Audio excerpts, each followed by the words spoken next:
திரு அண்ணாமலை அவர்களுக்காக வேலை பார்த்தவர்களும் நாங்க அண்ணாமலைக்காக தான் வந்தோம்னு தான் சொன்னாங்க. ஓகே.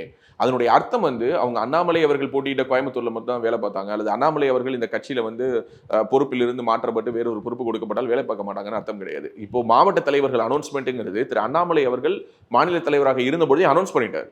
அப்பவே மாவட்ட தலைவர் தேர்தல்ங்கிறது முடிஞ்சிருச்சு. இங்க இந்த கட்சியை பொறுத்த மட்டும் நான் உங்கள்ட்ட சொல்றேன். மாநில தலைவருக்கு அடுத்தது கிரவுண்ட் ஒர்க்ல ஒவ்வொரு தொகுதியிலையும் அல்லது களத்துல போயிட்டு வேலை பார்க்க போறதுல மிக முக்கியமான பொறுப்பாளர்கள் யாருன்னா அந்த மாவட்ட தலைவர்கள் தான். இந்த பெருங்கோட்ட பொறுப்பாளர், ஸ்டேட் செக்ரட்டரி, ஜெனரல் செக்ரட்டரி இவங்க எல்லாரும் பொறுப்புகள் தான். இவங்க ஆபீஸ் பேரர்ஸ்.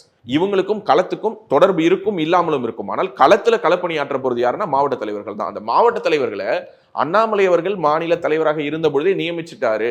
ஓகே, இதை பெருசா ஊடகங்கள் பிக் பண்ணல, பட் இருந்தாலும் நான் சொல்றேன். ஸோ அப்போ மாவட்ட தலைவராக ஆல்மோஸ்ட் நியமிக்கப்பட்டவங்க எல்லோருமே அவருடைய ஆதரவாளர்களும் இருக்காங்க, மற்றவர்களுடைய ஆதரவாளர்களும் இருக்காங்க, கட்சிக்காரங்களும் இருக்காங்க, கட்சியில ரொம்ப வருஷமா அந்த பதவிக்காக காத்திருந்தவங்களும் இருக்காங்க. ஸோ இப்படி ஒரு மிக்சடான ஒரு கிரௌட் ஆல்ரெடி அந்த பொசிஷன்ஸை எடுத்துட்டாங்க.